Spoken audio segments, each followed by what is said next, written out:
So I'm Beverly Rubik. I'm a biophysicist by training, and I'm actually much more well known for studies on the human energy field and on energy medicine. And those studies led me to take a look at water, the water in life, and to ask the question, what should we drink?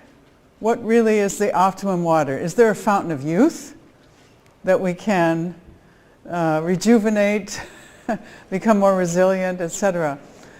So this talk is slanted toward that topic in particular, and it's not my main research, but it's certainly an important topic regarding life, because we're on the water planet. Life requires water. It's the common element. It's really the matrix of life. Now, how does this thing work? Let's see. It's supposed to go forward, but it ain't. Now I've got a problem. They tell me to press these things. It's a little backwards. Okay. So water is essential to life, but it's been largely ignored, especially in science. Everybody looks at the biomolecules. The last 60 years, the unraveling of DNA, the proteins, the carbohydrates, the fats in great detail, the pathways, the genome, etc. But the fact remains that 99% of the molecules of life are water in our bodies. And yet science has been preoccupied with the 1%. There is a new water science. If you heard Gerald Pollack the other day, you learned a little bit about that, and he has elucidated evidence for a fourth phase of water, which is really remarkable. And there's more to that science. I think not only is there a fourth phase, but I would say there are many minor structural variations in liquid water that enable water to hold information vital to life, energy and information. We're going to talk a little bit about that today.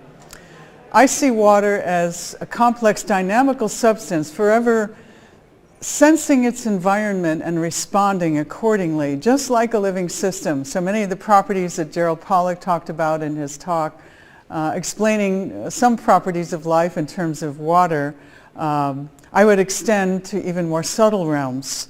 So the new science of water sees water as an active participant in life, not just a passive solvent holding together the biomolecules. That's what's new. And the human body is mostly water. Here we have the breakdown of the water content of cells in general. The kidneys, 83%. Body fat has the least water, but still there's some water there, 10%. Water and fat don't mix very well. And even bone has water, 22%. And some tissues like brain are really high in water. So it's the major component. Water has many functions in the body: regulating body temperature, transporting nutrients, etc., circulation with the blood, moisturizing the air in our lungs. It is involved highly with many biochemical reactions. If you look at them, you'll see the splitting of water, the formation of water. It's essential in every way. So, and we start out much like this, very supple and full of water, and we gravitate toward this in old age. So it's been found that the greatest change in aging is loss of water. We start out 85% as young babies. By the time we're 65 years old, we've dropped some 20% or more of intracellular water. That's a profound change. And yet everybody's looking at modifications of DNA or telomeres or cross-linking of collagen as aging effects, when it's this loss of water. How can we restore this? How can we prevent this loss of water? Those are some questions that I've asked. And what do we drink? Well, lots of people today are drinking bottled water. Of course, there's plasticizers in there, and the regulators don't tell us that they require anything special about bottled water, except that it'd be just as good as tap water in terms of safe and microbial free, etc. Ideally, we would drink mountain streams, water flowing. We would drink well waters, and Most of us, at best, are drinking mineralized alkaline water, sometimes in bottles. And the richest water, the healthiest water, is rich in electrons. If we were to measure the water flowing on the earth in streams at the site, not in a bottle like this, but I'm doing this because it's all I can get here. Here's Evian mountain water. If we could measure it at the site, bring our instruments to the site of a stream and measure it, we would measure a rich in electron stream. In other words, a very high negative oxidative reductive potential.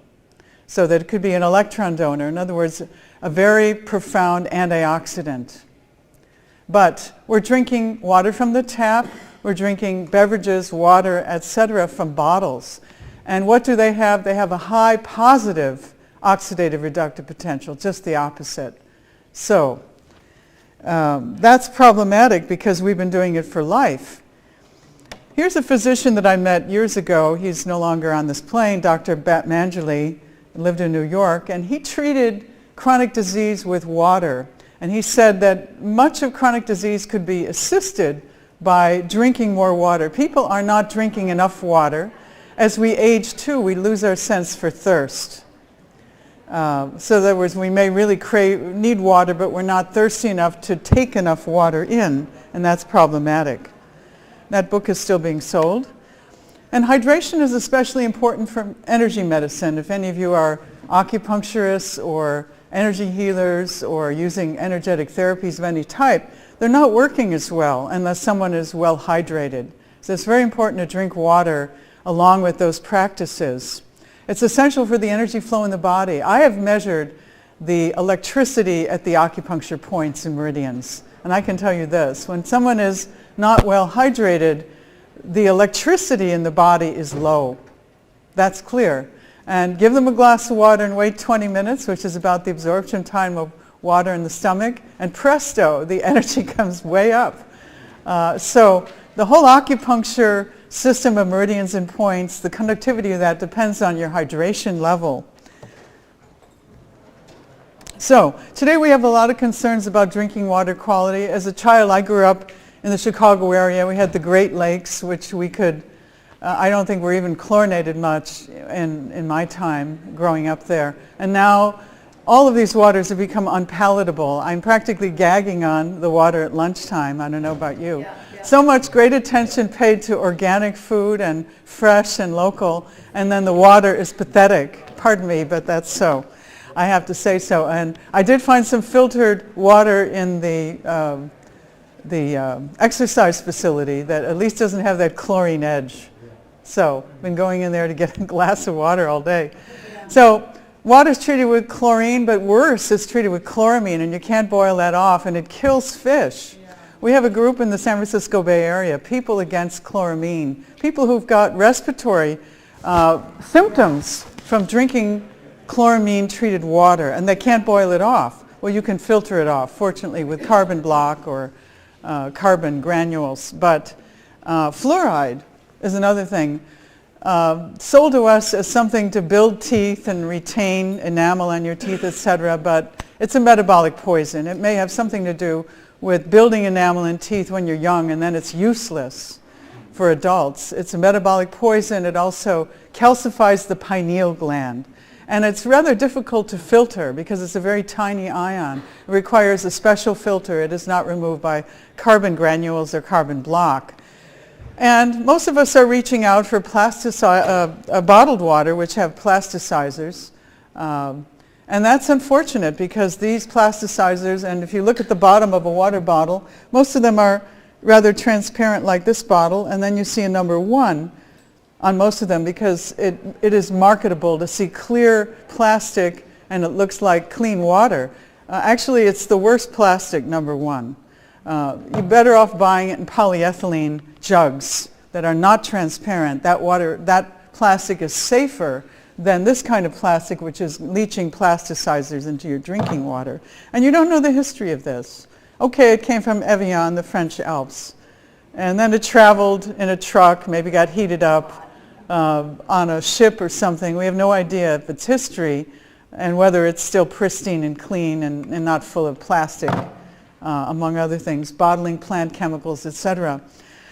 It's also stagnant. Would you eat canned food? Canned food doesn't have a lot of vitality. We should be measuring that soon with that device compared to fresh food. That will be interesting. But we're drinking bottled water. It's like it's stagnant. Water was meant to move. Water is always moving in nature. If it's not, it's stagnant, and it's not healthy. So, functional drinking water, what do I mean by that? Well, we have the notion of functional foods. There have been studies now on certain dietary supplements and on certain foods they can say heart healthy. I think on oatmeal they'll say things like that may lower cholesterol or something. Specific health effects from specific foods or dietary supplements where the FDA now allows a statement that this does this, and you can put that on a label. It does a lot more, but you're not allowed to say it all.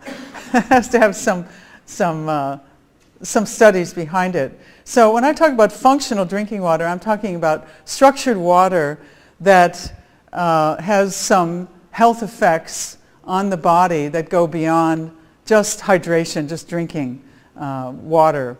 And so water treated with electromagnetic fields may become functional water or structured water.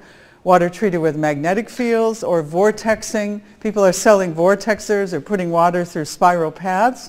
And water is changed by this movement, especially and water craves to move in spiral paths. Look at the paths of rivers and waterways on Google Earth satellite images, and you see that. Look at the circulatory system in the body. The back of the retina, for example, during imaging, and you always see the water never moves in a straight line, and yet we put up aqueducts, like in California, to irrigate with water moving in straight lines, even though 60 years ago or more, Schauberger in Austria showed us that water moving in curves is its true nature and can do remarkable things out there in the world, moving logs, etc. So there are a number of products in the marketplace, so-called structured waters. Most of them are bottled waters. And to me, that doesn't make sense because water is always taking on a new impression depending upon where this bottle's been, what fields it's been exposed to. I had once a young man, he brought me water blessed by his guru in India. And I said, but you've been on a long airplane trip between here and there. And guess what? We didn't find anything energetically about that water because those airplane engines and that information of being in the sky was now imprinted on the water. Whatever his guru did to the water, that was long ago. So there is a memory to water. And I'll say a little bit about that at the end. A memory and an impression of its surroundings of, let me give you an example. Even snow falling at a certain, let's say, altitude has a certain crystal structure, and then you were to take that melt and bring it to another altitude and freeze it, and it will retain a memory of the snowflake configuration that it had at the previous altitude, at least for a little while, till you go through another freeze-thaw. That's the kind of amazing memory of water that we have seen scientifically. And there was the work by Emoto. I'll just say parenthetically that a lot of it was cherry picking, unfortunately, but it raised a lot of consciousness that you could imbue water with intent or emotions such as love or hate, and that it might change crystallization patterns. And I've seen some of that in better studies that are sham controlled and not cherry picked pretty crystals that match love. So, my question here today, is there scientific evidence for functional water? And I'm going to bring you evidence for one of the best studied functional or structured waters, and I've been drinking it also for a long time, and think it has a lot of healthful effects. And I've experienced that personally as well as from peer-reviewed studies in the literature. So I'm going to talk about water from ionizers. First I'm going to talk about drinking water largely, and then I also have a section on water use in agriculture and other uses. So we're talking about a device. It's called an ionizer, and I'll show you what that looks like on the inside. But water exposed to a strong electric field will break into its component parts, hydrogen and oxygen. Now, we're not taking it that far. We're doing what's called partial electrolysis. So we're breaking up water, and we're taking water from the cathode, the electron-rich cathode of a cell, and then water from the anode. And water from the cathode is rich in electrons, it's rich in the cations, such as calcium and magnesium that were there in the starting water. And it's, the water from the anode is rich in anions. So those are the negative ions, such as sulfate, nitrate, chloride, etc. So we're talking about the cathode fraction, which is also alkaline. So the counter ion to calcium, magnesium, etc., is the OH, the hydroxide ion. Now, this has been going on for a long time, the notion of partial electrolyzed water and its properties. Back in the 1930s, the Russians were exploring this. And most of the ionizers today are not made in the United States. Well, hardly anything is made in the United States, sad to say, but made in Japan, made in Taiwan, mainland China. I've lectured a lot in Japan on health topics, and I've asked the audience how many have an ionizer. And it's like 80% of the audience. And how many of you are drinking ionized water? I'd like to see a show of hands. Okay, there's about 3, 4, 5 in this room. That's great. That's really a high number, by the way, in the United States. This water is not well known here. And it goes by various names. I'm here calling it ionized alkaline water or alkaline ionized water. It's also called reduced water as opposed to oxidized water. It's been reduced. It has electrons, and it has the capacity to donate electrons. So it's a rich antioxidant. Electrolyzed alkaline water is another name, and for simplicity, alkaline ionized water. I'll try to stick to that term here, but I may slip into the others. So here's a schematic of electrolysis. It's a battery. It operates on DC.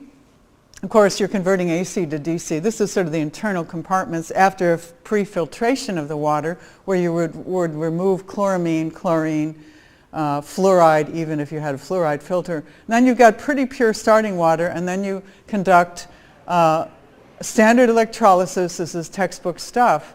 And you're taking water off the cathode. So what's in there?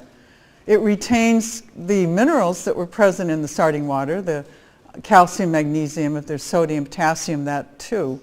And there will be a low level of hydrogen bubbles, and there will be electrons because the cathode is negatively charged. So that's what you get. So that water will have an oxidative reductive potential that's negative voltage.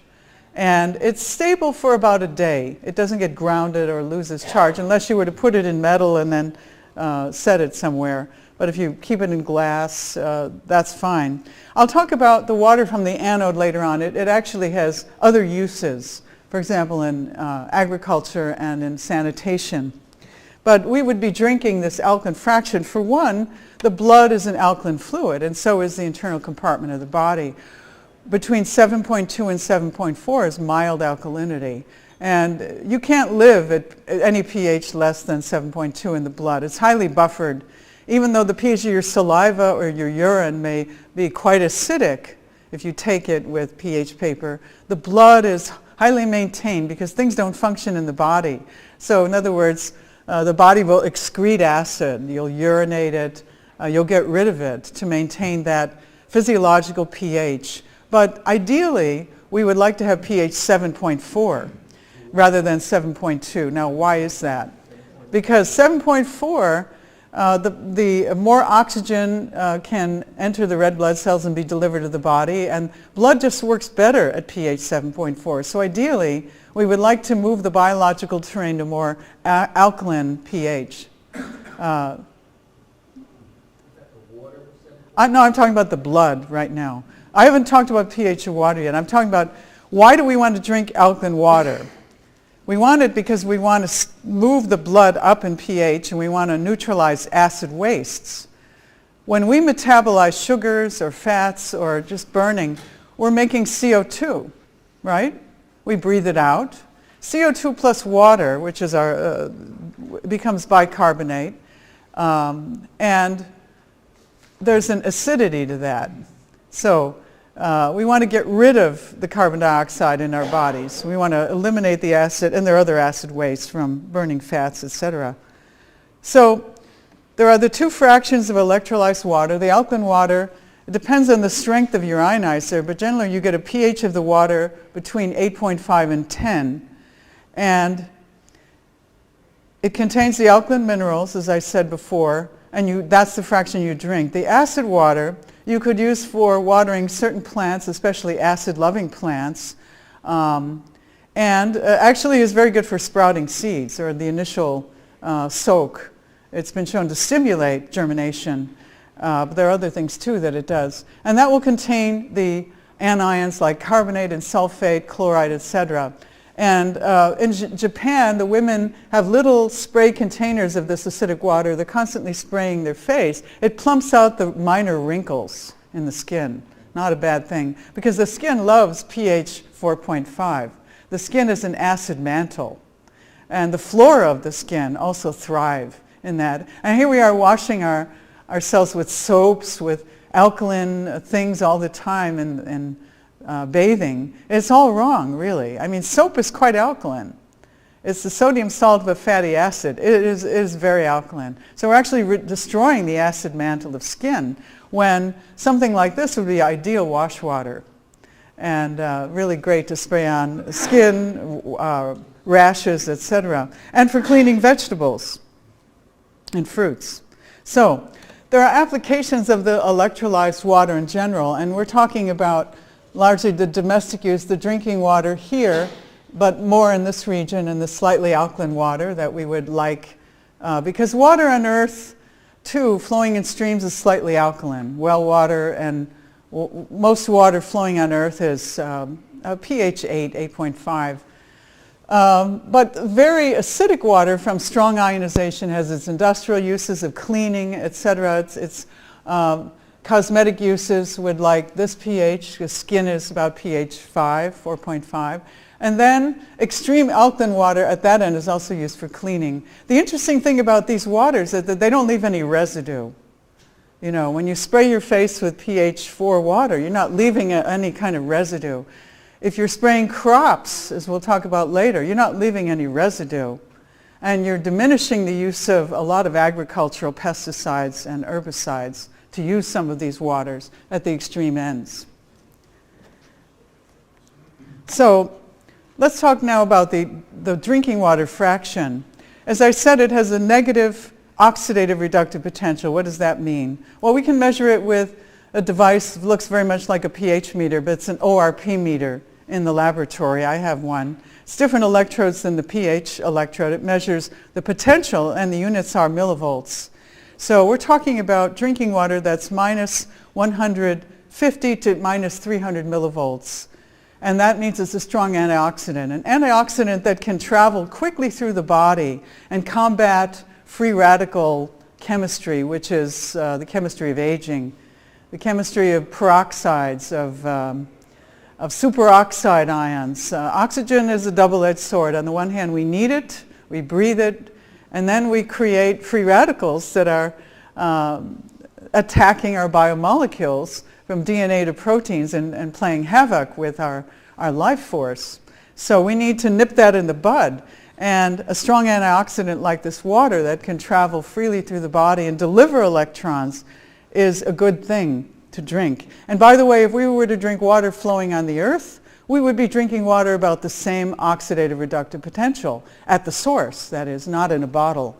Put in a bottle and traveling like this, it's no longer minus 100 millivolts. I've measured these waters, all of them, the good ones like Evian or what's the water from Fiji? That's one of the best waters in terms of taste. It doesn't retain any negative potential. All the bottled waters are positive potentials, as is your tap water. All the tap waters are plus 100 or more millivolts. And so we've stripped water of its rich electrons and in the way we hold it in stagnant ways. And the glass bottled water, is there a difference? I haven't measured a lot of water coming in glass, just Voss. Again, a positive potential, not a negative one. So anything put in a jar, I learned that as a girl. I put a butterfly in a jar, put the lid on, and what happens? Well, it doesn't stay alive too long. Sad thing. And then you learn that life cannot be separated from nature. Yeah. Question back there? So storage for about a day in glass, does it matter the temperature? Like it's Not that I know of, but I mean, I wouldn't do heating. I think if you're heating it, it's hard to say. It's better made at the source and drunk there. So there are devices to do this. At the end, I'll show you some. So what's in that water? There are a couple things besides electrons. There's active hydrogen. And more recently, there's an interest in hydrogen water. You may have seen this. And you drop little tablets in and you make bubbly hydrogen in your water. And people are raving about it. But it's not the same as ionized water, even though ionized water has hydrogen. And I'll tell you an experiment they did. With the hydrogen tablets put in water, then they can degas the water, remove all the gas, put it in a vacuum or something, suck all the gas out, and it doesn't have any negative ORP or anything. Then the properties are gone. There is hydrogen in the ionized alkaline water, and if you degas it, it still retains the high negative ORP. So the waters are not equivalent. Although there's a lot of raving about hydrogen water, and where does that come from? It comes from analyzing certain spas on the Earth. In Japan, they found a spa where there was a lot of hydrogen in the water, and people were saying remarkable cures there. And so then it became known, and then people started figuring out ways to make hydrogen bubble up in drinking water with these supplements that you throw in water. But that's not the same as drinking ORP, high negative ORP water, or water flowing on the Earth, which also would have a high negative ORP. Yeah, I'd rather hold questions at the end unless they're points of clarity, so let me know if it is. Well, just about mountain stream water, like I would imagine it depends if it's, could it be negative ORP and a high or low pH? Well, most waters flowing on the Earth are not low pH because they're flowing over minerals and, calcium and, yeah, but most water is even if it might be 7.5, it's more in the realm of physiological pH. See, like our well water in Virginia. Yeah. Well, let's talk about specifics in questions. Thank you. So the properties are very similar to mountain stream water. There's also a fresh, clean taste to this water and a feeling on the tongue of a smooth, silky feel on the tongue, which is very interesting. I've often called the water the champagne of waters. So I've measured this. These are my measurements in the laboratory. So having an ORP meter, this is the oxidative reductive potential, and the negative values, the zero, and the positive values. These are, Evian is the French Alps water at the source, but it comes in plastic bottles like this. And then Aquafina is, I believe, Pepsi-Cola, and Dasani is made by Coca-Cola. They're the most common bottled waters in the United States. And then there's the water from the ionizer. And you see that none of these bottled waters, even the one from a mountain source, retain any any negative ORP. And I've measured others. I'm just showing you a few here. They all have the same fate. They're showing positive ORP. So there are other properties of electrolyzed alkaline water. One is a reduced surface tension, which helps it become better absorbed. It's also a better solvent. It's so-called wetter when you reduce that surface tension. That's what soap does to water. It reduces the surface tension and enables it to be a better cleaner, better carrier away of debris and dirt. And as I said, an antioxidant activity is very high. It's a donor of electrons, something that we need to scavenge the free radicals of the many reactions, the reactive oxygen species in our bodies. So let me show you, and I have to watch the time. How am I doing? Okay. Biological and clinical studies on ionized water. This is from the literature, and then later I have some of my own data. So this is the best studied structured water in the literature. That's one reason I'm presenting it. There are many others, and there are many claims out there. And I show me the beef. Show me third-party laboratories that have done the research that substantiates how something structures water and has beneficial effects. That's why I'm presenting this, because it has 50 to 100 papers in the English language alone and a lot more in Asian languages that I don't read, because the water is more heavily known and used in Russia and Asia than it is in the West. So Here's a paper, scavenges active oxygen species and protects DNA from oxidative damage. That's important. And it's done in Japan, but happens to be in English. Here's a paper, ionized alkaline water prevents oxidative cleavage of proteins.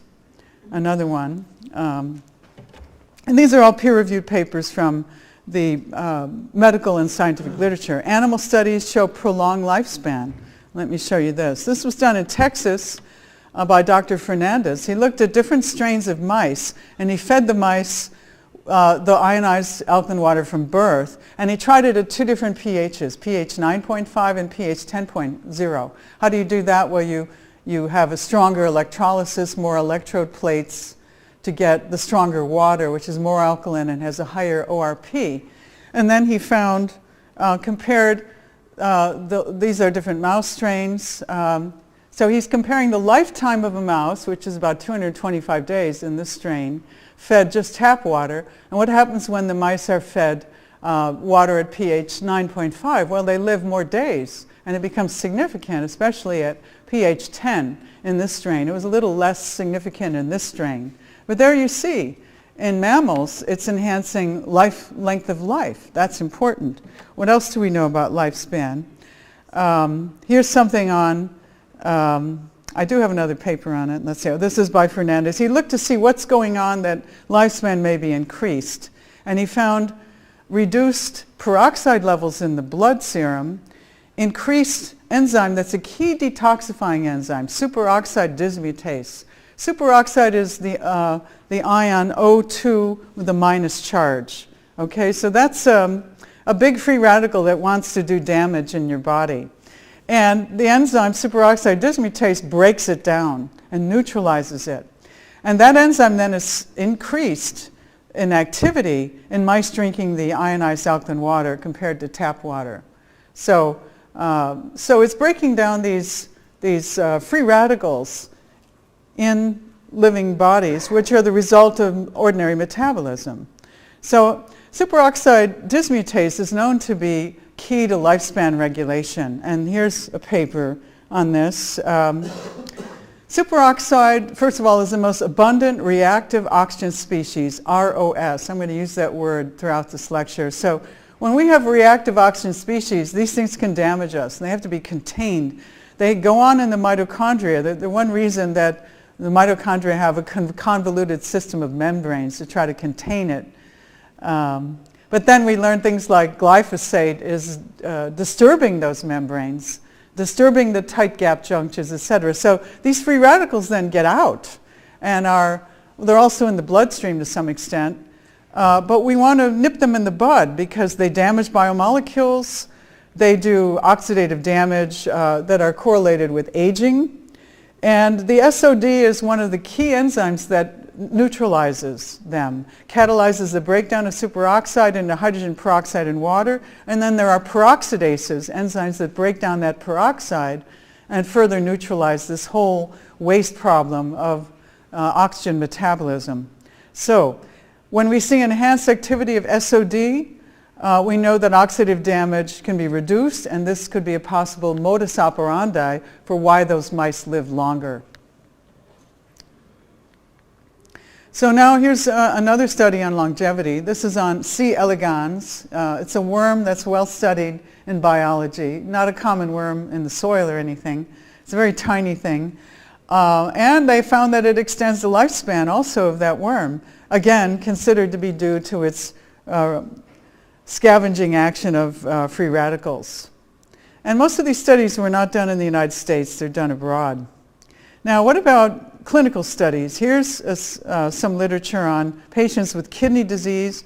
And again, these are short-term studies, like looking at sick people who drank the water for 30 days. What happens to kidney patients who are undergoing hemodialysis? So this is kind of end-stage kidney disease.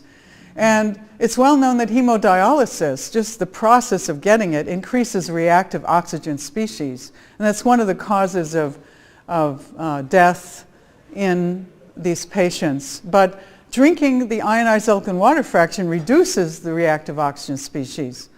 And it also reduced blood inflammatory markers in kidney patients, C-reactive protein and interleukin-6, 2 markers of inflammation went down. That's a very good thing, because chronic inflammation, especially in a population like this with chronic disease, is actually one of the underlying factors of chronic disease, is the turning on of an inflammatory pathways in the body and the making of C-reactive protein and interleukin-6. So anytime we can nip chronic inflammation in the bud, we've paved the way for greater health and longevity.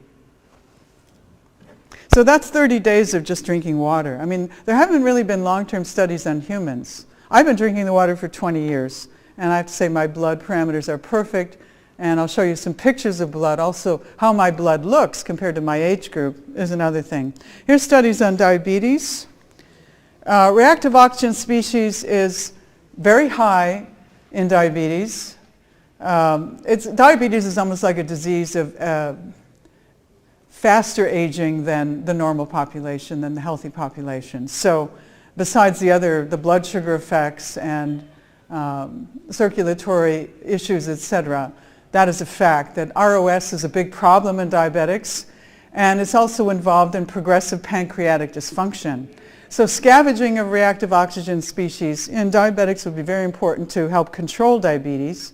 And here's a study on diabetic animals. So they have mice models of diabetes type 1, a genetic diabetes, and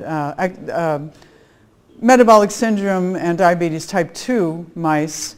And the ionized water fed to them improved insulin sensitivity in both diabetic mice type 1 and 2 and reduced blood glucose. No insulin here.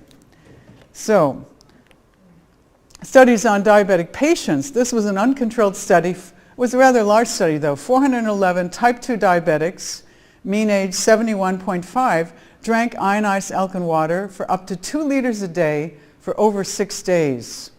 Very short-term study. What happens? 45% showed reduced blood glucose. Oh my God. In just less than a week of drinking this water. Improved cholesterol and creatinine levels.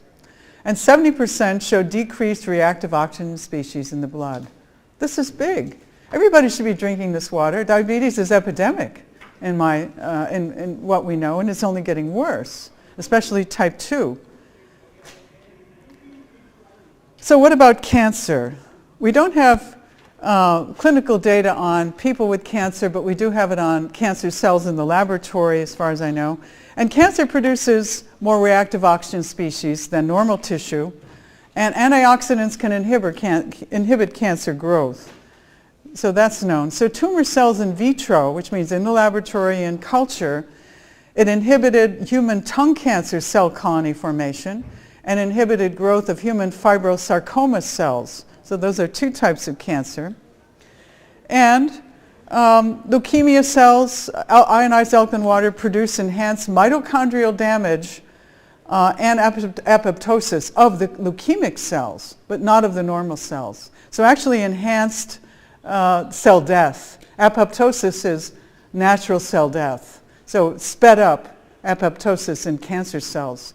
But normal leukocytes were not made cytotoxic from the water.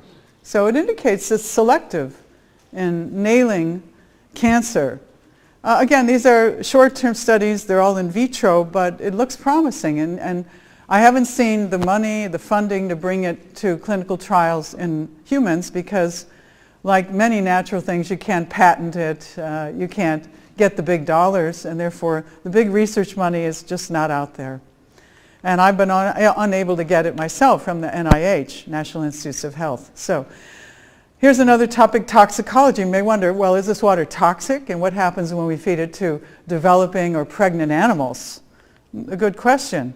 Now, as far as mutagenicity, the Ames test with salmonella looks for whether there's a mutation in salmonella. It's a bacteria, and they didn't find any enhanced mutation rate. Therefore, it's not mutagenic.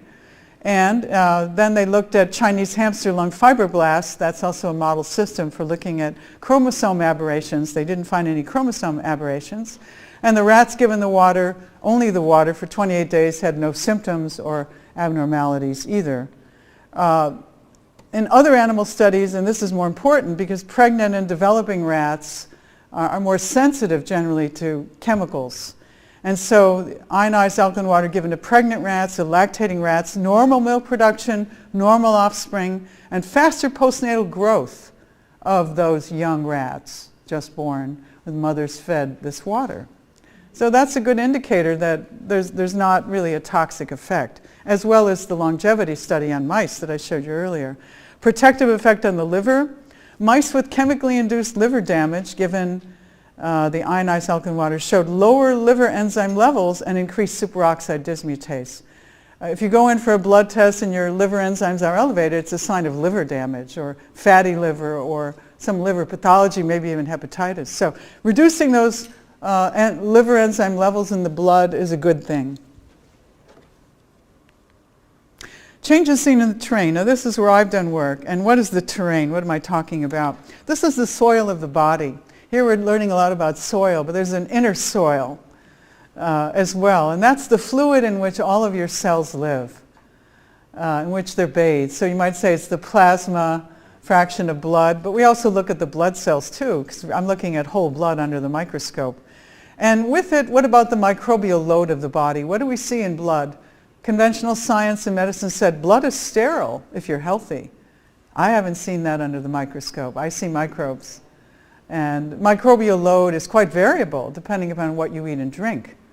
And if you come to my fireside chat this afternoon, I'll show you a video of a woman who drank only soda pop, only pH 3 to 4 beverages for many years, and what that blood looks like in terms of microbial load. You'll be amazed. So this is about the body's ecology. So we have soil ecology, and then we have the inner terrain ecology. And this is important just as in agriculture. If the soil's bad, it doesn't support life. The plants are stunted or they don't grow. And if the terrain of the body is deficient, if it's toxic or congested, your cells don't flourish. So it's very important to have a clean, healthy terrain. And that's something not looked at in conventional medicine. But I'm a research scientist and I've been looking at the terrain in different people in various studies for over 20 years. And one of the things I can tell you is that the terrain is going bad quickly. And there's a lot of reasons for that. One is increased consumption of processed foods and foods trucked all over the world. As you know, the issues, not fresh, contaminated, etc. Poisons in the environment, and bad water. The stagnant water that we drink in bottles that has no electrons. Beverly, do you plan in this talk to talk about the pre-filtering necessary and how to get At the end, the very end. I also gave a handout. If you're missing it, they're up here. So the greater the integrity of the biological terrain, the healthier is the body. And I do something called live blood analysis. That's visual examination of a small droplet of blood taken from the finger or the toe. I've looked at both because sometimes I was looking at the influence of cell phone radiation. People hold the cell phone and they work with it. And I found some amazing results of that, not very healthy. So then I started looking at toe blood because people say, well, maybe it's just local, but it isn't. The effects of cell phone radiation on your blood is a real thing and it's systemic. And I'll say something about that later. So then I've got a microscope. I'm looking with dark field or phase contrast microscope, and I can magnify the blood up to, well, light microscopy goes up to about 1500 power, and then I use video camera enhancement and get it up to about 8000 power. So I can really see a lot of things in blood.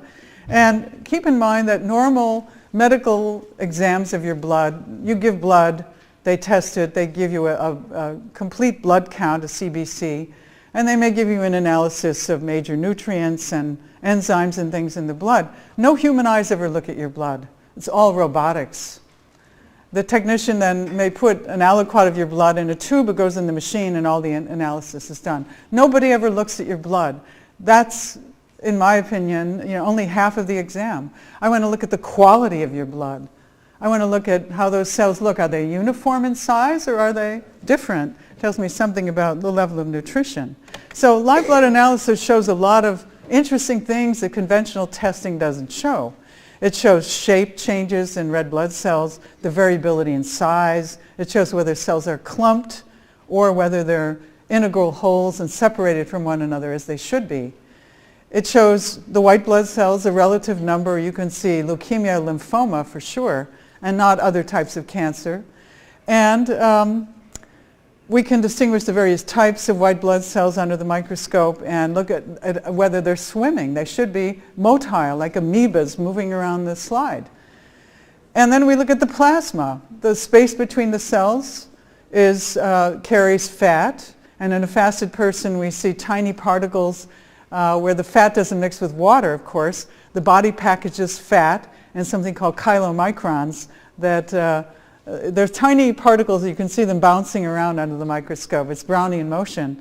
And we see platelets sometimes aggregating, again, the first stage of clotting. We see sometimes dead arterial cells or other epithelial cells indicating maybe vitamin C is low. We can see cholesterol crystals and other crystals, and then we see fibrin, clotting.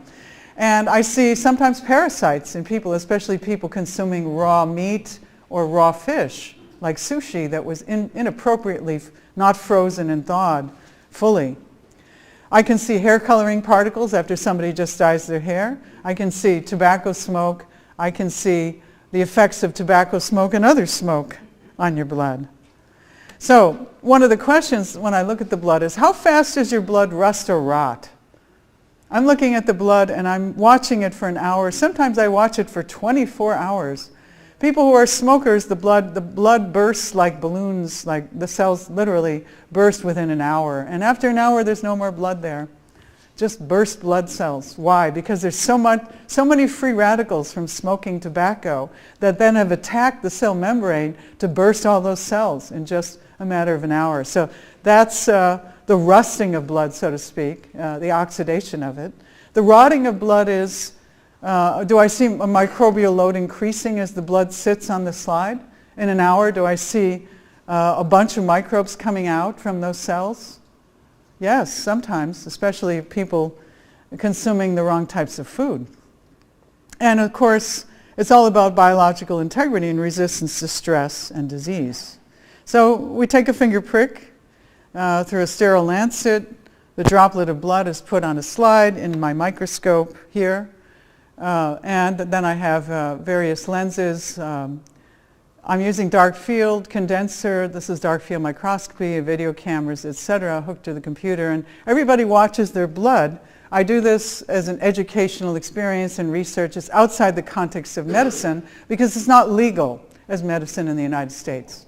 It was about 60 years ago. In the 1960s, it was used in medicine.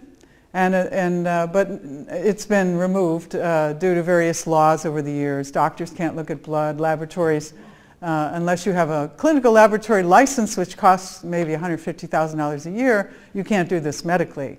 So you want to come and join my health and wellness club, then we can do this and explore your blood.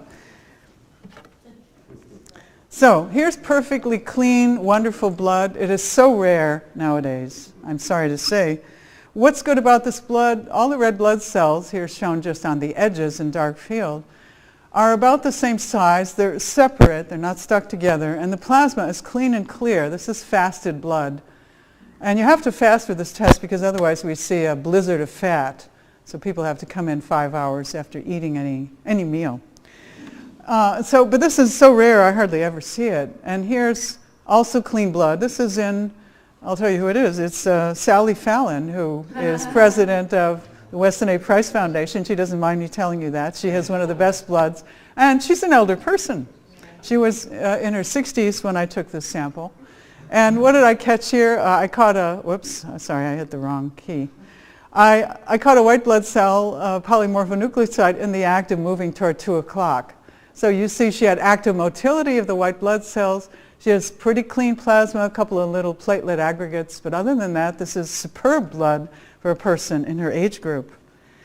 Here's another close-up of a cell, white blood cell, in the act of moving like an amoeba, which they do.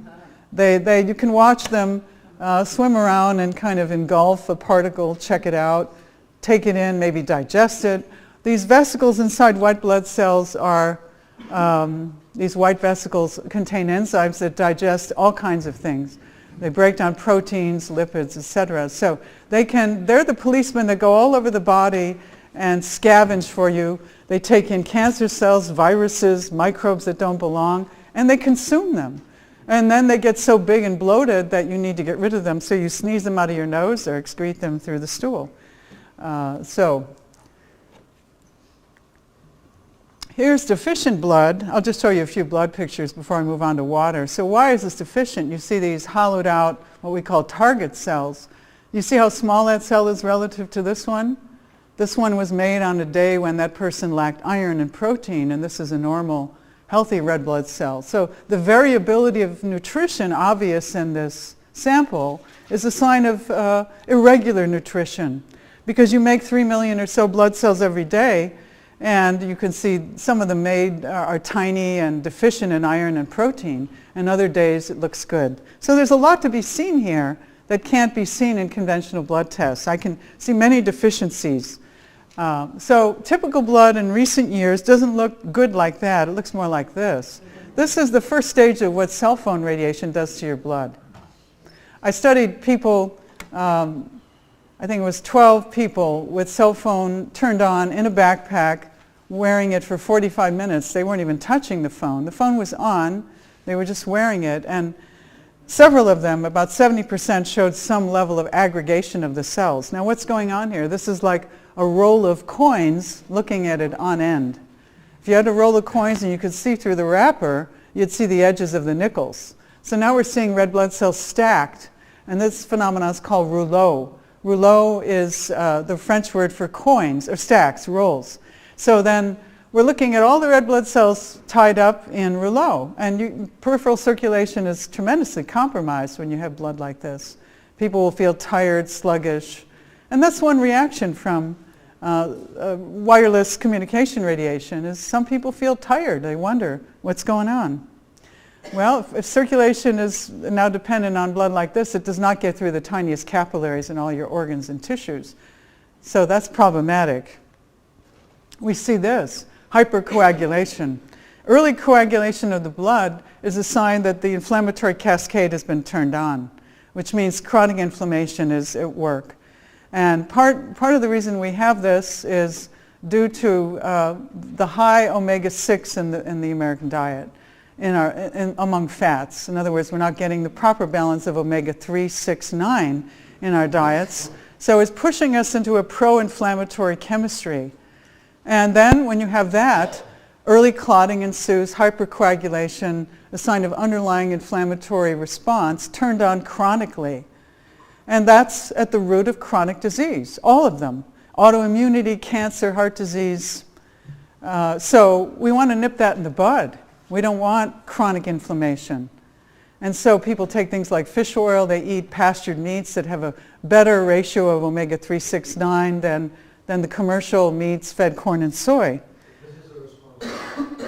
This is how most people look in modern times. This is your average, even young person eating fast food, your average middle-aged person eating canola oil and ordinary beef and chicken and I would say processed foods.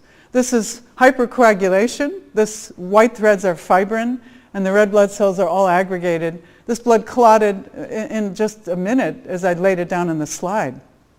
And that shouldn't happen. And hypercoagulation, as you age, is one of the most problematic things. People are at risk for thrombosis, for heart disease and stroke, because their blood needs a blood thinner, and then they get drugs like Coumadin and other things, which is really rat poison. And there are other ways to manage this that are much safer than taking drugs that have a very narrow therapeutic window and then a lot of problems at the low end and at the high end. So here's blood sludge, we call it. We don't know what it is. It looks like platelet aggregates and more, but it's stuff in the plasma that shouldn't be there. And if it gets lodged somewhere in a microcapillary, that's the beginning of a thrombosis or a stroke or a heart attack. So we shouldn't see things like that in the blood plasma. This is an example of a stagnant biological terrain. We have a lot of stagnant things that we're consuming. We should expect nothing less than stagnancy in our bodies. Stagnant water, stagnant food, old food that doesn't have any vitality. What do we get? We get stagnant. Now this is the ultimate. This is degenerative blood. This is microbes in the blood. What did this person do? Too many antibiotics. We get fungal overgrowth in the blood. That's what these fibers are. Yes. And conventional medicine says your blood is sterile. Well, when they try to plate it and grow it in media in the lab, that doesn't mean it.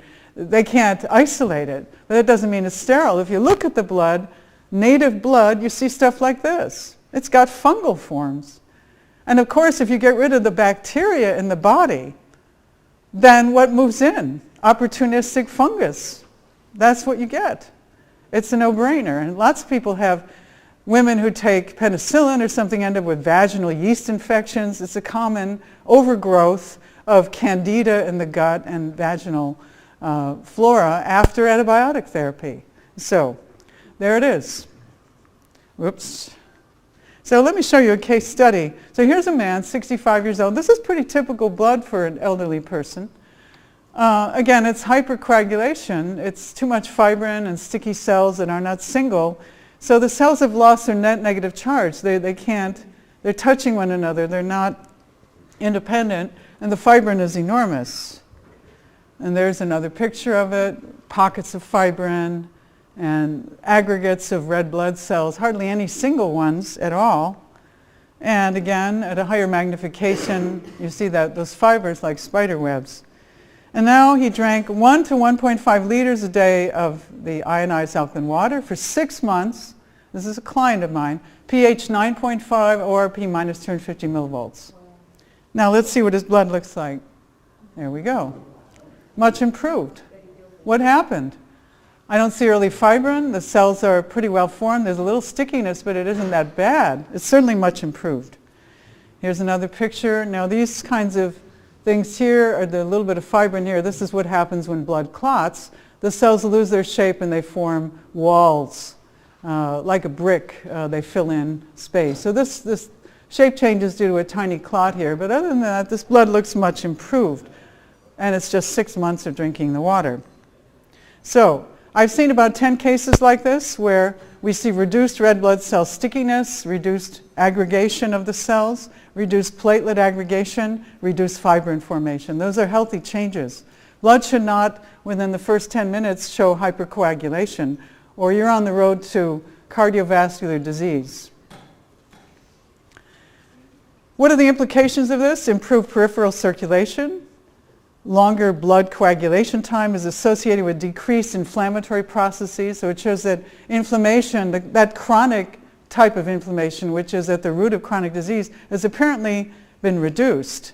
And that is associated with a reduced risk of chronic degenerative disease. And chronic degenerative disease is the #1 disease types of our times. It is an acute disease. People are dying, as you know, of stroke, heart disease, cancer, autoimmunity, etc. Those are the chronic disorders. So what's the possible modus operandi? I think the water is giving rich electrons, enriched in electrons, is giving the red blood cells electrons directly.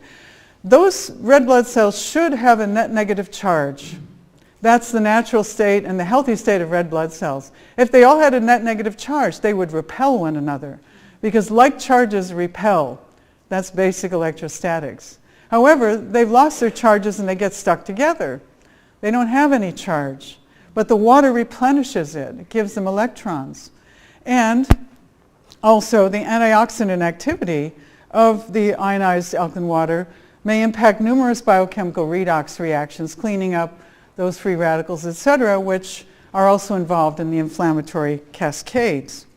So, let me see how I'm doing for time. We have 30 minutes, right? Yeah, I think so. So there's a relationship between inflammation and blood clotting. And when you have this kind of hypercoagulation, as this gentleman had, or early clotting, it's linked to the chronic inflammation cascade being turned on. So when the immune response is inappropriately turned on all the time, then you get inflammation, and then you get an activation of the blood clotting cascade. And that's a response that would be to wall off some invading entity like a microbe. But there is no microbe. You're just doing this inflammatory response and there's nothing to fight. And that's a problem. And then you get sick when you have that going on.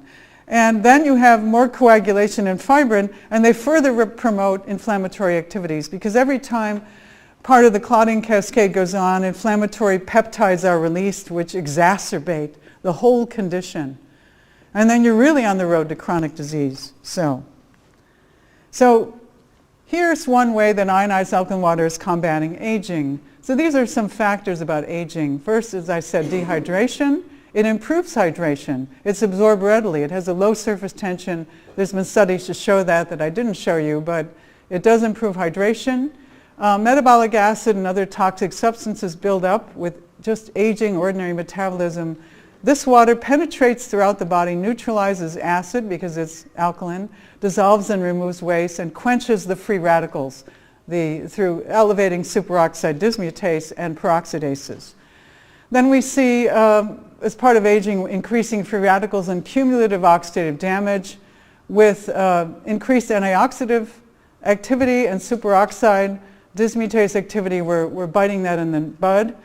Over here with aging, we see progressive organ dysfunction, and we're preventing oxidative damage to DNA and other biomolecules and slowing down organ dysfunction. So it has a net anti-aging effect and a lifespan increase in some of the lower animals.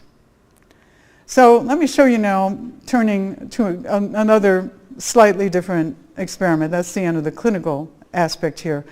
You saw Jerry Pollack talk, and my laboratory has also done studies on the exclusion zone. What is the exclusion zone? In case you weren't there, you put a charged membrane. This is not a living membrane. This is something called Nafion. It's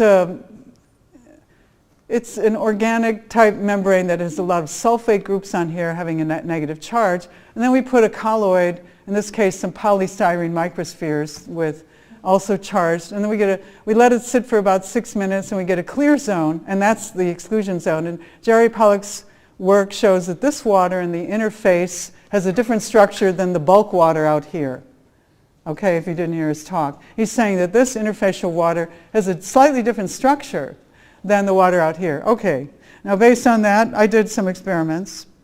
We created a custom device to study the EZ exclusion zone kinetics optically in my lab, because I was interested in using it as a bioassay.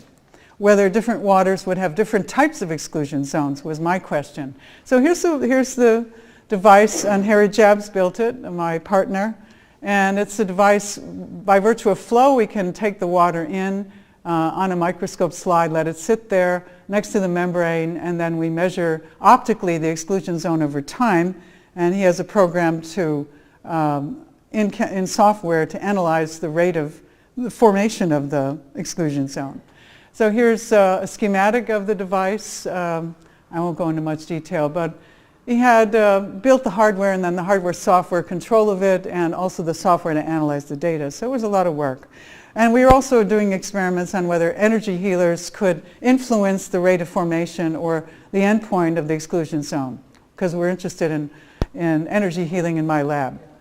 So then here we see on the computer screen, we have actually a piece of Nafion here and another one here, and you can see kind of an exclusion zone in that region, and we're looking at the rate of formation of that exclusion zone.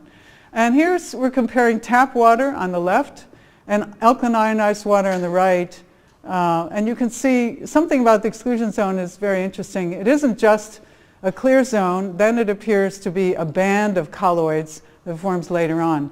And my laboratory investigated different colloids. We looked at milk, we looked at other natural colloids, and we found very elaborate formations near the exclusion zone. In other words, it isn't so simple as a clear zone, as Gerald Pollack reports, although he's looking only at standardized colloids that are uniform in size, something you can purchase off the shelf. But we're looking at natural colloids that have particles of different sizes, like soil would have, or like blood has, or like milk. Unhomogenized milk has very non-uniform fat particle sizes and protein particles. And those give rise to enormously complex patterns at the exclusion zone. And you can look at that in my paper, which is on my website. So anyway, alkaline ionized water had a different profile, a different size of the exclusion zone, and this band is different than the placement here. So it showed a different pattern. What does that mean? Does that mean it's yet another kind of structure of water? I think so. I think there are many types of structures of water. Jerry Pollack has found one, but I think other evidence like through Raman spectroscopy and other ways of looking at water has shown many subtle differences between one kind of structured water and another, suggesting that water has innumerable ways of structuring itself. It's not just hydrogen bonding, that there's a lot more going on. And that may explain things like homeopathy that have boggled the mind for a long time, how extremely high dilutions of a substance can have biological effects even when there's no more molecules of the substance that was getting diluted. And so maybe we can explain that finally with this innumerable ways of water structures itself. So anyway, let me move on. So let's talk about the agricultural applications. It's been known that if you soak the seeds in these waters, you get faster germination and a kind of a boost to growth of plants. That's in the literature. Is that the anion side of it? Sometimes it's the acidic side and sometimes it's the alkaline. Depends what the plant prefers. You have to know that or experiment with it. Here are some studies on plants, and some of this is on hydrogen-rich water, which is related to ionized water. And more of these are rather recent in the literature. But what if soil has cadmium poison or other mercury poison? Or, industrial areas are now, well, they've contaminated the soil. And what do we do about that? Can we still grow things? What happens? Well, here's a study that shows it improves and reduces cadmium uptake in Chinese cabbage. So this water was, I believe it was a foliar spray used. And they saw a reduction of cadmium uptake by Chinese cabbage, increased antioxidant capacity of the plant, and that same old enzyme profile, superoxide dismutase activity goes up. And peroxidases also go up. So the enzymes that detoxify free radicals are increased, even in cabbage. Fascinating. So the same kind of chemical changes in the animal world are now seen in the plant world. And this may be a new strategy then to deal with things like cadmium contaminated soils. And what about mercury? Here's one on mercury toxicity in alfalfa. Now mercury itself produces reactive oxygen species in alfalfa seedlings. That's problematic. It stunts growth and increases lipid peroxidation. But this is application of the water. Again, this is at the early stage. I believe it's watering the seedlings, not foliar spray. But application of the water reduced oxidative stress and mercury accumulation decreased. And again, those enzymes, superoxide dismutase and peroxidase, were increased, which are your major detoxification systems done in China. Then I've got a study here, control of powdery mildew by spraying. This is foliar spray, but there's nothing in it. It's just the water. Spraying electrolyzed water on strawberry crops. In some cases, it was the acid fraction, so that's pH 4 or so. In other cases, they mixed the acid and the alkaline fractions after electrolysis, and they used it as a foliar spray. There's no residue in the crops, and it was reduced use of chemical fungicides. So it had a fungicide-like activity or protective effect. Yes? Do you know if that would also kill the beneficial fungi? I don't know that. It wasn't in this paper. Good question.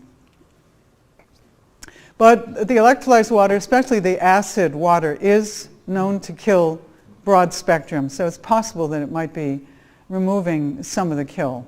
But it might... About on the skin, like if it removes some of the good microbes. I haven't seen studies on skin microbial ecology. I can just say the Japanese women are busy. It's a cosmetic thing in their purses, and they're constantly spraying their faces. Which I consider far better than most of the chemicals people put on their skin. So there. So what about the acid water? Well, it's a broad spectrum sanitizer, so it can be used to wipe countertops in restaurants or hospitals. And nobody really knows exactly how it works. Some think it's the high ORP. That's an active agent. Microbes don't like that. Many of them don't. Others think that HOCl, that would be like a hypochloric acid as an active agent. That would be if there was some chloride in the water or you started with sodium chloride water in your electrolysis.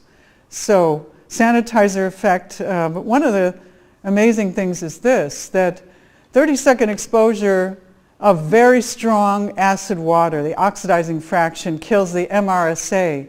That's important. The multiple resistant Staphylococcus aureus, if you don't know what that is, that's one of the most heinous species of contaminating bacteria lurking in hospitals and medical centers. That people get infections and they can't get rid of them. They're so antibiotic resistant. Multiple resistant Staphylococcus aureus, MRSA as it's called. So it's killing MRSA. That's a very useful thing. If somebody has an infection, they can just spray this highly intense water on and get over this kind of heinous staph infection. So, The high pH. no, this is the low pH. This is the acidic water, ionized acidic water. pH or What? what pH? I don't know exactly what pH. You'd have to go to the source here, but it would be below 4. It's probably pH 3 or 2.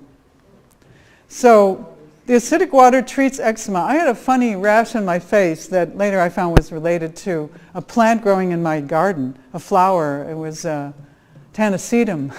I don't know, I got allergic to it somehow. I love it, and then I had to get rid of it. I had this florist classic rash. Someone said, that's tanacetum rash. I said, oh, I never knew. So I squirted the acidic water in my face, and the rash went away magically in 3 days. And people with eczema also find the rashes clear up. Psoriasis, not so.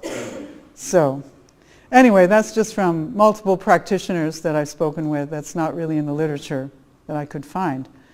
So now I want to show you some experiments, I have to check my time, about subtle energy in water. I do a lot of testing of different devices that may structure water for commercial sales, etc. I'm the third-party lab people come to sometimes to test this device, see what it does to water. Okay. And I might do microbial experiments, I might run plant studies, and I might also look with this particular camera. This is the gas discharge visualization camera, as it's called, GDV camera, that came from Russia. And it's a form of digital Kirlian photography. That means you put, in this case, I'm hanging a syringe with a drop of water just above a charged plate, and it's all in the dark. I'll show you on the next slide. It's a hanging drop method, so I'm really measuring the light that's going to come, the induced light coming out of this drop of water hanging from a 1 milliliter syringe. And here's the setup. So the water has to be in the dark, and then they have this metal thing to put over the syringe so light from the room is excluded. And the syringe droplet is hanging right over this charged lens. And then we take pictures of the light emitted from the water. It's called the corona discharge. Every object put onto a Kirlian camera lens will have a corona discharge. And now we're comparing the area of the light, the intensity of the light, the fractality of the light, and many parameters of the light coming out of the water, and showing differences between structured water, tap water, etc.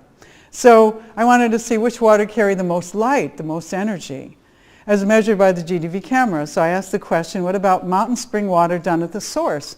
I can bring this camera out in the field and measure water flowing at, say, in the Sierras. And then I can do it in the laboratory too.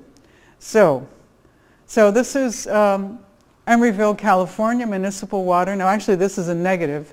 In other words, this would be a light pattern, and I've just shown it here.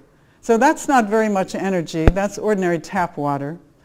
And then water from the High Sierra Stream in Truckee, California has a bigger light emission. This is the negative of it. You can see that. It's clear. What about water from the ionizer? It's also large, and this is from the starting tap water. So this is at my lab, made from the Emeryville, California tap water. And you can see a large, sparky, thin, extra spark flew out there. So you can see that it's similar energetically to water flowing in the High Sierras. That's good news. I have shown that it has restored energetically something, at least, of water flowing on Earth that we were meant to drink, God-given water, instead of this stuff flowing in municipal pipes. Yeah. So, free-flowing water, not in pipes, will its acidity or alkalinity change in that during the flow? Or is it just a question of time it's away from its source? Well, it's during the flow, remember, water is flowing over substrates of generally mineral rocks. More electrons. I think so. Now, Now, where does the water get electrons flowing on Earth? That's a good question. Let me tell you something. There's a new theory that I really like. It's called the electric universe theory. If you're interested in that, there's some great videos on YouTube. And it's so refreshing compared to the old cosmology. But according to this theory, the Earth is negatively charged at the surface. So anything flowing over it is getting negatively charged. And anything isolated from it, like this, has lost its charge. This is an insulator. We live in insulating rooms. We have insulating soles on our shoes. We are so electron depleted. We need to get grounded. And getting grounded means to get charged. Doesn't mean to get neutral. It means to get electrically charged again. Yes, take your shoes off and walk in the grass and on the dirt. I had a dream. A friend of mine had prostate cancer, and I dreamt that his cure would be to sit with his bare buttocks on the sand. He lived near a beach. To bare his buttocks and sit in the sand and meditate. And that's what he did, and he got over it. So, let me move on to questions at the end, okay?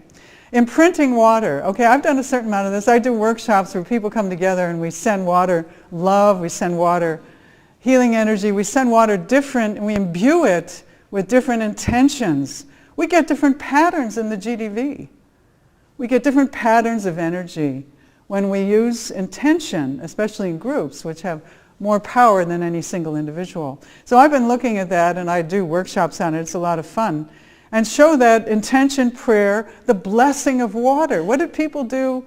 What is traditional? Bless your water, bless your food. I believe it may change subtly the energetic structure. And there's not a lot of experiments on that, but the GDV camera is one way we can show the light imbued in the water element is enhanced when we do that blessing. I'll just show you one bit of data. So this was done by a group 1,000 kilometers from my lab. Okay, this is the starting water. This is really low level.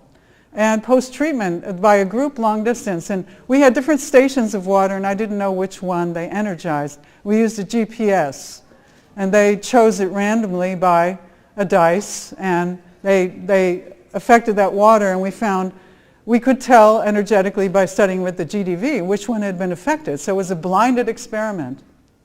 I didn't know which station they were addressing. So that's a good experiment. And here's the best case. Now it's colorized, it's computer software that colorizes it, but here's the starting tap water, and here's what the best case I've ever seen with water imbued by love. And usually it's always enhanced, but this is tremendously enhanced. So let me move along, because I have limited time in 10 minutes. I'll stay around for some questions too. And I do have a fireside chat today. No, but I have papers. I'll show you at the end. I'm writing a book. Okay, so the memory of water is a whole other topic, and I can't give it service here in the time, but I just want to say a few things about it. I mentioned homeopathic medicine. That was the major medical system in the United States during the Civil War, and it was kind of emitted after the Flexner Report about 100 years ago, and it fell into oblivion, and now allopathic medicine rose. And I think it rose with the oil empire. There was no accident there. The oil empire facilitated the rise of allopathic medicine because allopathics are made out of oil. In other words, petroleum is the starting chemistry of all drugs. That's what you start with, hydrocarbons, and then you do organic chemistry on them. So that's what happened. But anyway, there's interesting experiments and also the evidence of homeopathy of extremely high dilutions in water of substances that carry the memory of that substance. Excuse me a minute.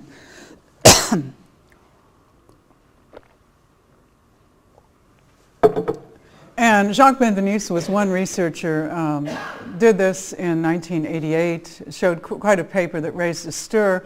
Rustum Roy at Penn State was a very prominent material scientist who also looked at water's heterogeneous nanostructure, showing that water had regions of different structures. And the most amazing evidence that's come out recently is by the Nobel laureate Luc Montagnier. He's famous for having co-discovered the HIV virus with Gallo at NIH. and he's in France, but he's now working on ultra-dilute water solutions of DNA and shows that they emit waves that affect pure water, and you can communicate the information across the distance from a homeopathic dilution of DNA to a pure water. And then you can add enzymes and substrates and recover the original DNA in the second tube of water. It's really quite amazing. So, how to erase the memory of water? Now, why do we want to do that? Well, at least where I live, I get a report, the East Bay Municipal Utility District, or East Bay MUD, that tells me people are flushing their drugs down the toilet, and the East Bay MUD can't remove pharmaceutical drugs anymore from the water supply. There's too much of a load. So we're actually drinking low doses of pharmaceuticals in our tap water. Probably where you live too.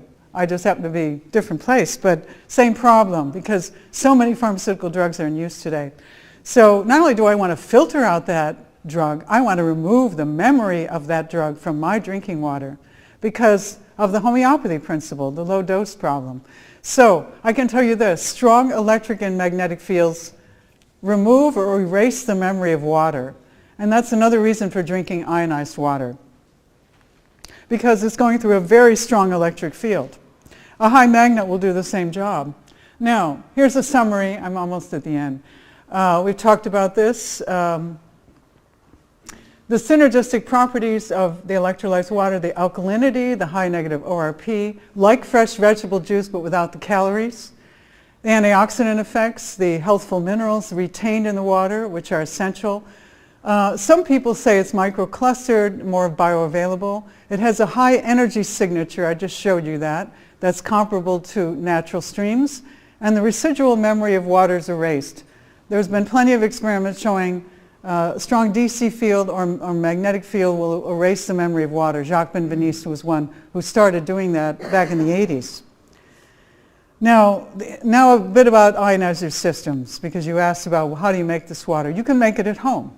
Now, first you need to have pre-filtered water. That's very important. You want to remove the microbes. Oh, excuse me, I hit the wrong button here. You want to remove any microbes, spores, chloramine, chlorine, organic chemicals such as residual pharmaceutical drugs from use of others, and fluoride from your starting tap water. Those are not helpful to your health. You want something that connects to all types of faucets. There are countertop units. The electrodes are usually platinum coated. That's good. It's a precious metal. It's inert, and you don't get platinum then in your water. And they're self-cleaning and self-maintaining. They reverse the polarity, and any crud that's building up on one electrode will then be removed during a cleaning cycle, not when you're taking the water to drink, by the way. And it's an intelligent machine that talks, even speaks English, even with an American accent, made in Asia. And there are pre-filters that are attached to it and LEDs that tell you the filter life. So it's really a no-brainer to operate one of these. Anybody can do it. Here's the outside of a simple one, hooked to the sink, and with a diverter that you can flip one way to just use washing water and another way to send water into the machine, and then it comes out the stainless steel. And here's the front side of another one, and you see the pre-filters that I'm using. An ultra-water filter, which is carbon granules, carbon blocks, silver impregnated, a fluoride shield, special to remove fluoride, and the water's hooked up, but you can't see all the hookup. And finally coming out, the alkaline fraction coming out of this stainless steel spigot. In this case, the acid water is going down the drain, but I have collected it for plants and experiments and sanitation. I have a deep well. Is there any way to test the water pH of my well water? Well, of course. There are, just like soil labs, there are water labs. Okay. Plenty of those. Okay. Here's another way to get ionized water, but not nearly as strong. There are pitchers. They're called non-electric ionizers that have mineral rocks in them, and you pour pre-filtered water. This does not have those great filters, but you need the filters. And then you pour this through this bunch of rocks on the interior of this, and out here you get somewhat mineralized, more mineralized and slightly negative ORP, but not minus 200 millivolts. So from the non-electric ionizer, you're not going to get very strong water, but you will get an improvement. So those are much cheaper. The electric ionizers cost in the order of $1,500 and up. Part of it is the platinum electrode, some of it is the dollar exchange rate with foreign currency, and there are multi-level marketing firms out there selling them for $4,000, so beware. So here are my conclusions, and how are we doing? Almost. So, so ionized alkaline water is a structured functional water that scavenges reactive oxygen species, diminishes systemic inflammation, the chronic inflammation, the kind we want to dispel, and is a useful adjunct for treating reactive oxygen species associated conditions such as chronic diseases, from kidney disease to cancer and diabetes, as I've shown here. It reduces red blood cell aggregates and fibrin, as I've shown at least in one case, but I've seen numerous cases, the data I didn't show you here, but that is certainly the case. And I've been drinking this water for 20 years. My blood looks like I'm 20, and I'm pushing 70. So it may slow down the effects of aging. It has energetic properties comparable to natural mountain streams and water imbued with love. And ionized acidic water has antiseptic properties and some usefulness in agriculture that is just beginning to be explored in papers in recent years as foliar sprays as well as germination waters. And finally, we can make these waters in our own homes using commercial devices. So I have some publications. You can go to my websites and get some of these, not all of them, because some are copyrighted and I can't show them. But this list is on my websites, and here's my websites, frontiersciences.org and brubic.com. I also have some handouts out here, and if we ran out of them, I have cards.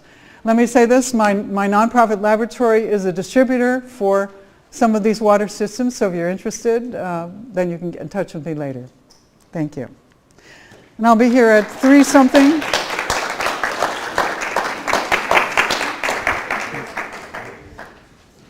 And I've got some fireside chat later today, so I look forward to seeing you. I'll show you the blood of people drinking soda pop, how that looks.